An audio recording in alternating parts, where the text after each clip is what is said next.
This is possibly the worst adaptation of Victor Hugo's Notre de Paris that I have ever seen. Yes, that was the original title of the novel. And yes, this is probably the version that you saw as a kid in the 90s because your grandmother didn't know the difference between this version and the Disney version. And when you begged for the Disney version, she would say, "No, we have the Hunchback at home." Fuck you, Grandma. May you rest in peace. So clearly I may or may not have some scars from this version, but why don't we open these old wounds up together? Javier! That's my dog. Go lay down.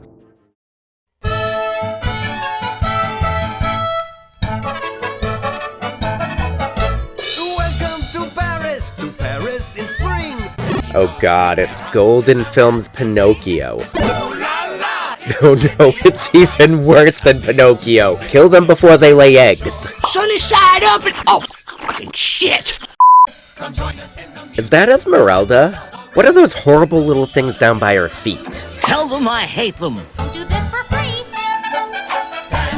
I can't help but wonder, like, what time period does this even take place in? The novel takes place during the 15th century during the reign of King Louis XI. The King Louis that was not beheaded. Sacre bleu, where is me mama? Since he reigned from 1461 to I think 1483, the Hunchback of Notre Dame or Notre Dame de Paris probably takes place somewhere in the middle of that. But the dance that these ladies are doing is called the can-can, which was a French dance that originates in the 1840s. Don't ask me why I know that, but I do. Why are you gay? A chateau is a goddamn French estate. I think the worst thing about Golden Films is that their movies generally assume that child audiences were pretty stupid. Dance to the music of Paris, don't you fight the rhythm, jump right in the rhythm, way, way. 1 minute and 45 seconds in, and we're already reusing animation cycles? Okay. 12 seconds later. Oh look, they're doing it again. Wait a sec. What fucking year is this?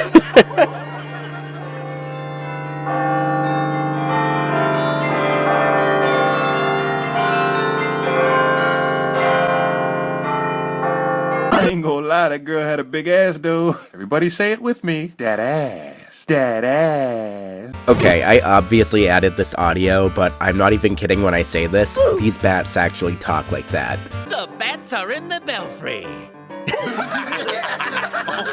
Cool it, you dingbat. I hear something. I don't remember talking bats in the original novel. But then again, I don't remember talking gargoyles either, so just a whole lot of death and sexual tension. Pierre! Pierre! Where is Pierre? Oh my god, it's Gaston with a mustache! So this Pinocchio-looking motherfucker is Pierre, who is also in the novel, by the way. In the novel, he is rescued by Esmeralda after he wanders into the Court of Miracles, and she marries him to save his life. He does grow to love Esmeralda, but as one would love a sister, and he equally learns to love her goat. In the end, though, when it comes to saving Esmeralda's life in return, he chooses to save the life of the goat. The goat! The goat! Have I not prohibited all forms of recreation and pleasure? Oh no, not pleasure. But what of magic, sir? Yeah, what about it? Cruising on down Main Street, you're relaxing, feeling good. Mustache Gaston screams a little bit more as a morbidly obese 18th century fashioned man gorges on food, like most of us do, thus making me ask this question again. What year is this? It's 2024, bitch. So I guess they decide that they're gonna go raid this dance party, and, is this supposed to be Quasimodo? Cause, Oh no, he's hot! Quas, where you going? Hey, didn't even give us any breakfast. Be careful, man. Okay, few questions. First question, who the hell are they talking to? Quasimodo is nowhere near the bell tower. Second question, why are their mouths not moving? Third question, why is it daytime for them and nighttime where Quasimodo is? You know, if all forms of recreation have been outlawed, maybe dancing around a huge bonfire in the middle of the city isn't a good idea. His name is literally Jean-Claude. How much more blatant can they be with this character theft? Okay, in the Disney version, he's Judge Claude Frollo. However, in the novel, he's the Archdeacon Dom Claude Frollo, a very sad, portly, balding man in his mid-30s. Basically the opposite of me. This version seems to have kept him in his 30s though, which I kind of appreciate, but renamed him to Jean-Claude Frollo because it sounds a little bit similar to Judge Claude Frollo. Also, why is the Toreador March from Carmen playing? Sure, the opera was written in French, but the story takes place in Spain. Check yourself, Golden Films.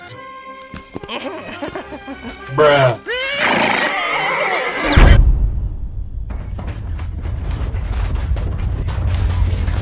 I forgot how fat-phobic 90s media was. And why is Esmeralda just standing there? Run, bitch! Run! Melody, we should fly. Wait, Melody? They changed her name to Melody? This is the only animated Melody that I stand. Actually, no, this one. Also, have you ever noticed that Pokemon the Movie 2000 is basically a retelling of The Legend of Zelda Ocarina of Time? Future video, I promise. You've often dreamed of this moment, and now I'm more magnificent than you. This is the most unnecessary padding I have ever witnessed. And then this bitch is just smiling in the background. Guy's got his tights in a bunch. How the fuck would they know? They're up in the bell tower. They haven't frickin' moved. As for you, mademoiselle, perhaps our friend the guillotine will remove your lovely but ill-mannered head from your shoulders. Even though the guillotine was introduced in 1792 during the French Revolution, and this is supposed to take place a few hundred years before that, but why let facts get in the way? You see this big guy? He eating all of the little guys. Leave her alone!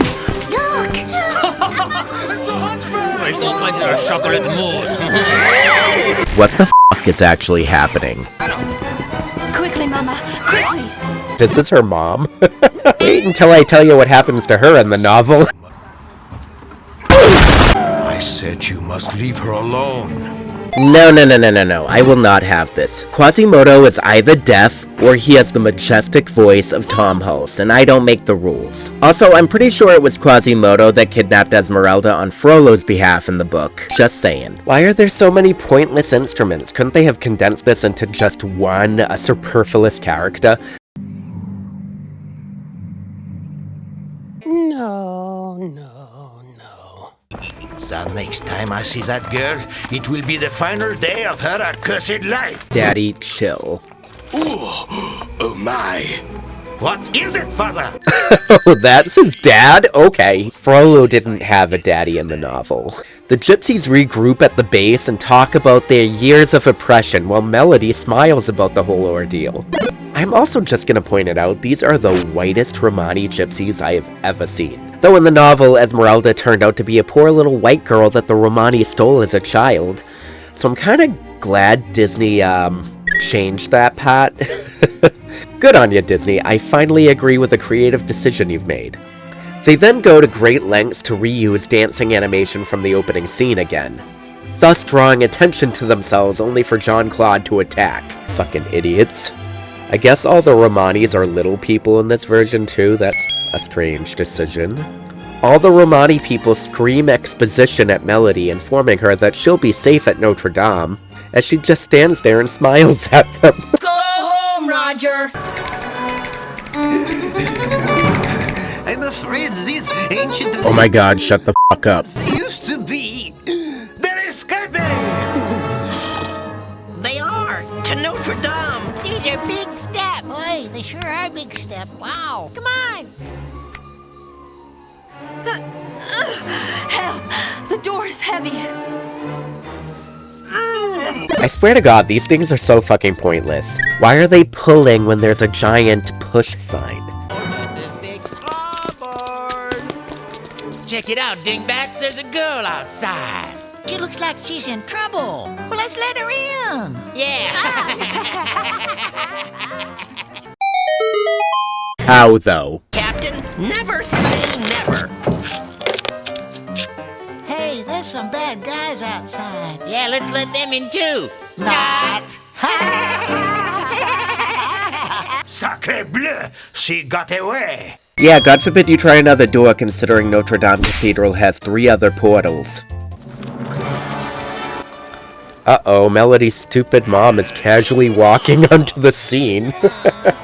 So Jean-Claude lassos her donkey, so I guess the mother is captured now. Like, bitch, why the fuck are you smiling? Call me a bitch again. Do it. Don't worry about Why is the Nutcracker March playing? Is it f***ing Christmas already? Silence, Pierre!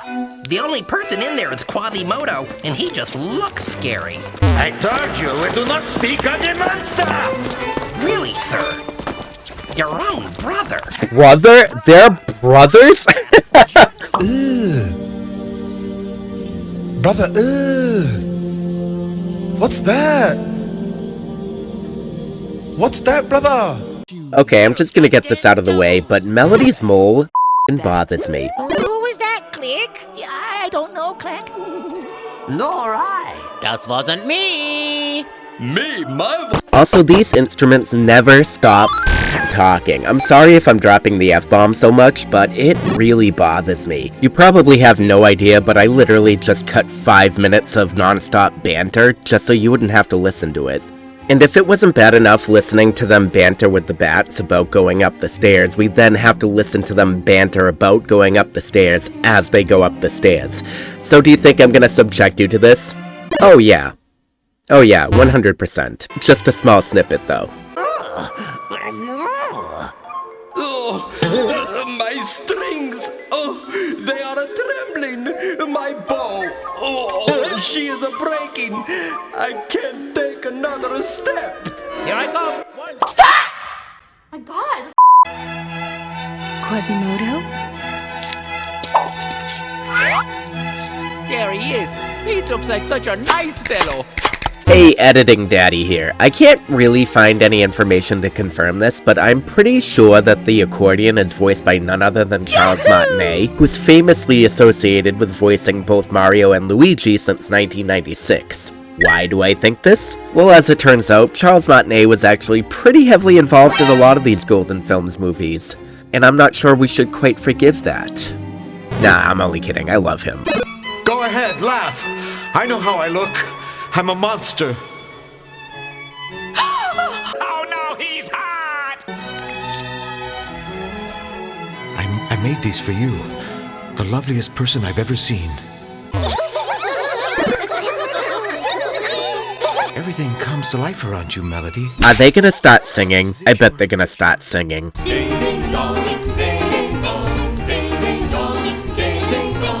Oh dear God. No. They've known each other all of 2 minutes and they're already singing about how much they're in love? This is horrendous messaging. Since I'm subjecting myself to this nonsense for you, I'm gonna have to ask you to like and subscribe. Do you see this guy here? This is Terry. Terry is a trilobite that I found in Ohio. I had to glue him back together a little bit, so don't mind Terry, he's not looking his best. I mean, look, Terry has already had a rough 400 million years waiting for me to find him, just to put him back together again. Don't make Terry sad. Like and subscribe. Become a patron if you'd like. That's where I post most of my paleontological and animation content. It is also super helpful to me and my video editor Roy, who did not edit this video because he's busy working on my other projects. So don't just stand there, hit the button, subscribe right now, and consider becoming a patron. Just do as I tell you, Twink. Okay.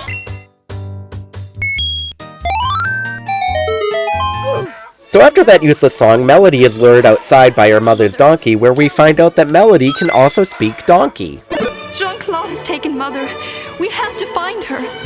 The entire scene of her leaving the cathedral takes up like 2 minutes of runtime, so I'm not gonna subject you to it, because like literally she's just trying to like push the door and can't open it again. We then journey to the countryside to save Melody's mom, as the musical instruments take up the entire conversation for another 2 or 3 minutes, holding up the story. It's okay though, because we do find Melody's mom happily dancing with farm animals and commanding them what to do like their Pokemon. Join hands. Dance! Dance! reality. I do have to say, I do find it a little interesting that Esmeralda's mother is included in this version. At the end of the novel, Esmeralda is reunited with her mother shortly before she's executed. Having realized that the damned is indeed her long-lost daughter, Esmeralda's mother desperately pleads for her daughter's life, and after a brief struggle with the gods, she's struck down to the ground, hitting her head, which kills her. And then Esmeralda is hanged right after. What a happy reunion. I hope we're not too late. Oh mio, what have they done to Signora Genevieve? Mother? Mother, can you hear us? Oh my fucking god, she fucking dead. And of course, because they took an entire 5 minutes staring into the window, padding shit out with the musical instrument, that allowed just enough time for Jean-Claude to capture Melody and take her to prison. Let go of me!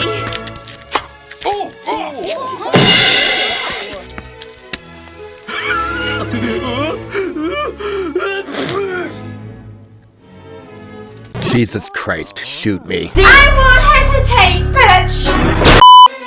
When the bells of Notre Dame strike dawn, it's execution time! Okay, but like, what if Quasimodo doesn't ring the bells? What happens then?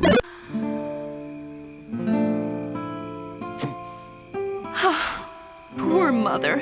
What will happen to her? I'm all she has.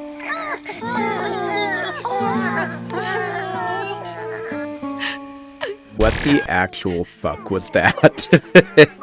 So naturally, the creepy-ass bells go outside and warn the other instruments and Melody's mother about Gaston's plan to murder Melody once Quasimodo rings the bells. So their plan is to warn Quasimodo not to ring the bells. You know, Bargain Bin Gaston might be dumb enough for that to work. Oh no. Another terrible song. No! Melody, are you fucking kidding me? You can bring the bars and the stones to life? Leave! Get out of there! What the hell are you doing? Stop singing! What are you doing? Stop it!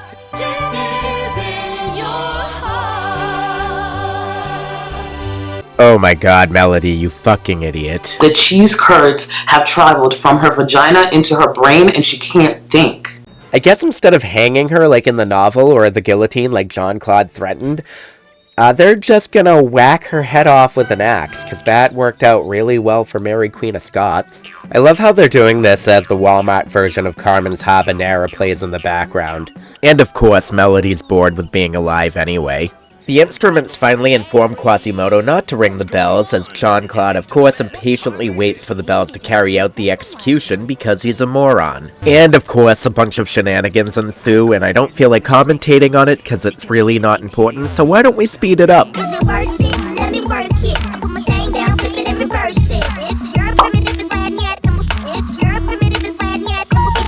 you alright?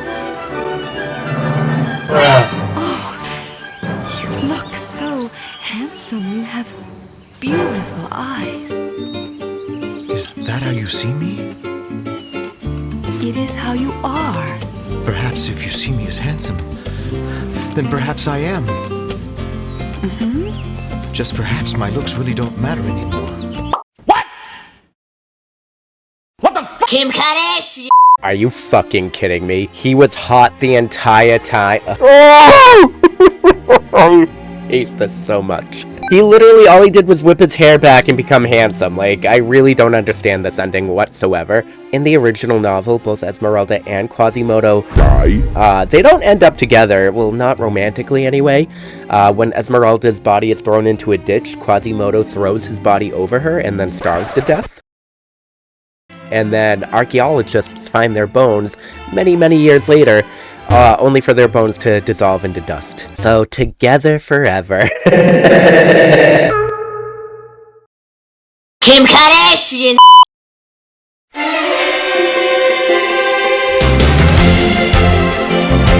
Hey there, this is Ash Ketchum from Pallet Town. Subscribe to Fossil Daddy for more awesome paleontology content and become a paleontological Pokemon Master. Sponsor a fossil hunt, or become a patron if you can. Now, let's battle! Pikachu, go!